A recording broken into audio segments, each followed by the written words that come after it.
Landscaping is one of the most overlooked parts of residential design.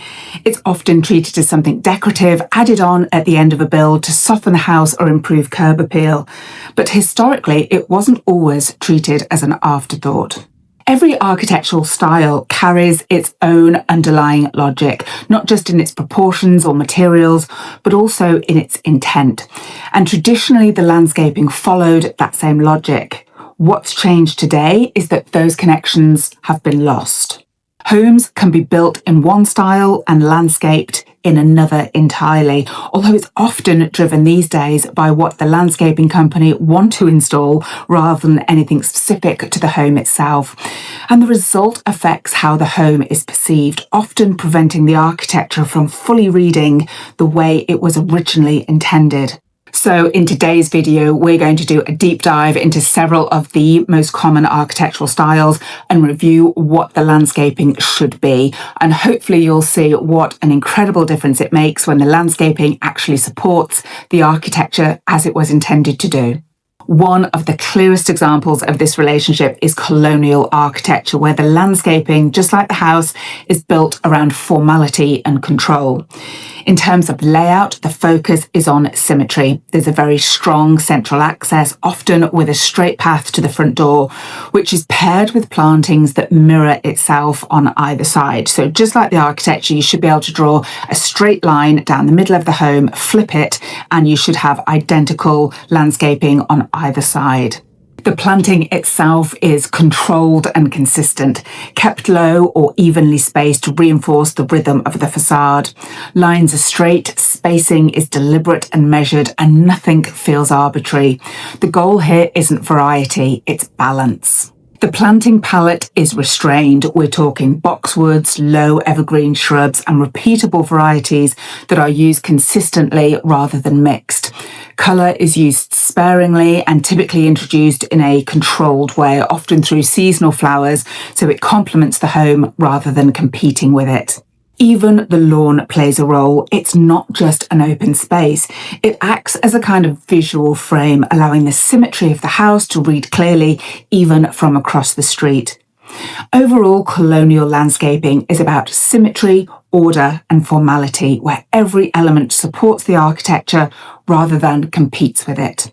By contrast, Victorian homes move in the opposite direction, with landscaping that's more expressive and decorative, just like the homes themselves. In terms of the layout, the landscaping structure is much looser, responding to the asymmetry of the architecture, which has bays, turrets, and very varied roof lines. So there's no central access here. Instead, what you see are paths that curve and planting that wraps around the house. And the layout shifts depending on how the house kind of presents itself from the various different angles. The goal isn't balance. The goal is to complement the complexity and the movement of the Victorian era home's architecture. With planting, the palette becomes much more varied. You'll see flowers, shrubs, vines, all kind of layered together to create depth and texture. Gardens are fuller, more colourful, and designed to feel abundant. Planting also often frames porches and highlights architectural details. Colour is very much used as part of the overall effect to create richness and variety, just like the Victorian era homes themselves. Victorian landscaping is all about expression and ornament. It's layered, it's varied, and it's intentionally very decorative, designed to complement the complexity of the architecture rather than trying to simplify it in any way. The arts and crafts movement shifts back towards simplicity and a closer relationship with the natural landscape. You see this in craftsman and prairie homes, which sit very low and feel grounded. I think particularly with prairie homes, there's an emphasis on blending into the landscape. So you see horizontal lines and natural materials very much designed to make the house feel as one with the landscape rather than just sitting on top of the lot there. Here, the landscaping isn't just complementary, but it's essential to how the architecture is experienced. In terms of layout, the planting follows the natural lines of the site rather than trying to impose any kind of symmetry that isn't natural. Paths may curve and the composition feels connected to the surroundings, whatever it may be. The planting palette is naturalistic, as you might expect. We're talking layered shrubs, perennials, greenery, grasses, and regionally appropriate plants that feel as though they could have just grown there on their own over time. There's still structure, but it's very much understated. The landscaping for arts and crafts home is all about integration, house and landscaping as one. Mediterranean and Spanish Revival homes are shaped by climate. These homes are typically found in warmer regions and the landscaping reflects that. It's designed to work in those conditions, so the heat, the sun and the limited water. In terms of layout, outdoor living is central. So you see courtyards, terraces, enclosed spaces shaped by planting and hardscape, where gravel, stone and tile also play a major role. In terms of the planting palette, you tend to see drought-tolerant plants such as olive trees, rosemary, lavender, succulents, basically varieties that can handle heat and require less water. The planting also is rather spaced out, allowing each element to stand on its own rather than creating dense layered beds. Colour and texture also come through the materials just as much as the plantings. You see terracotta pots, stone walls, tiles, and the surfaces themselves all contribute to the overall effect.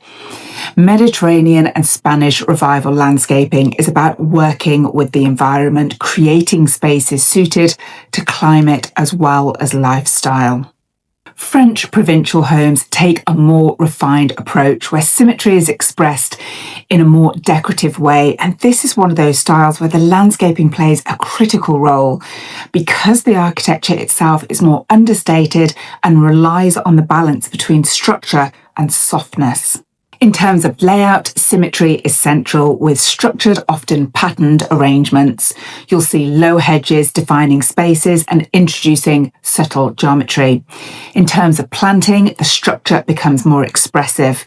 Tightly clipped hedges, topiary forms, and repeated planting create rhythm. Meanwhile, lavender and softer plants create movement within that framework. Materials such as gravel, stone and weathered finishes reinforce the overall elegance. French provincial landscaping is about structured elegance, balancing control with softness. Traditional homes are some of the most common and also the most difficult when it comes to landscaping because they draw from multiple influences, which makes the landscaping much more complex because it doesn't have a single design language. And so there isn't one obvious single approach.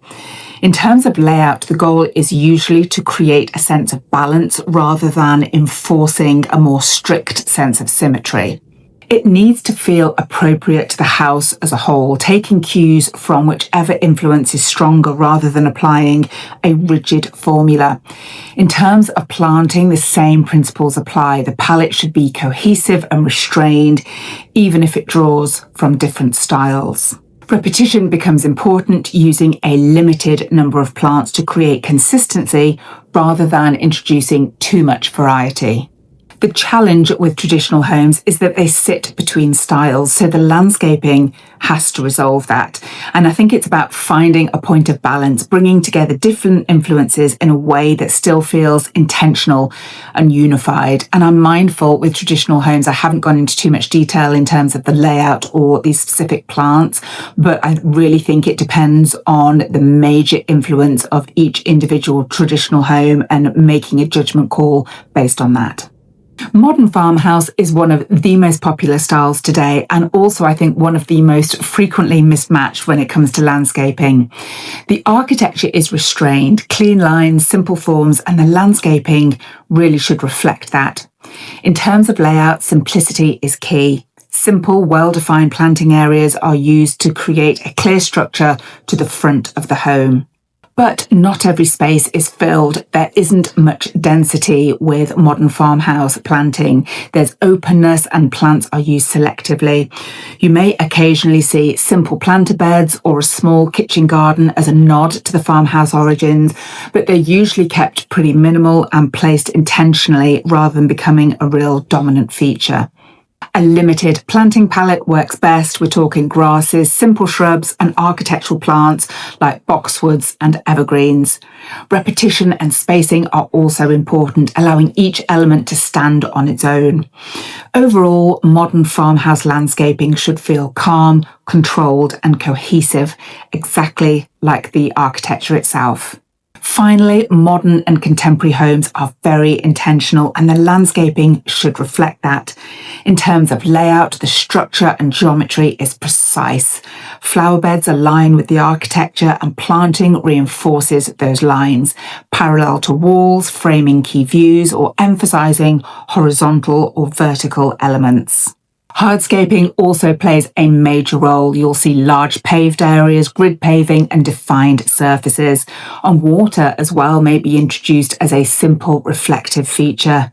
In terms of planting, the palette is minimal, focused on form rather than variety.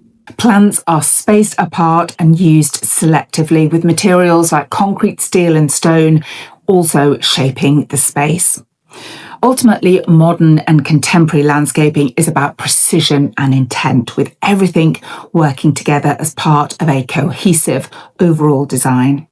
Across all these styles, successful landscaping isn't about kind of decorative trim or an afterthought to add curb appeal. You really need to give landscaping for each architectural style its own due diligence and give it as much consideration as you do the architecture itself. Thanks so much for watching. Please don't forget to share, like, subscribe. It really helps me out. And I'll see you here next week for more Homes Explained.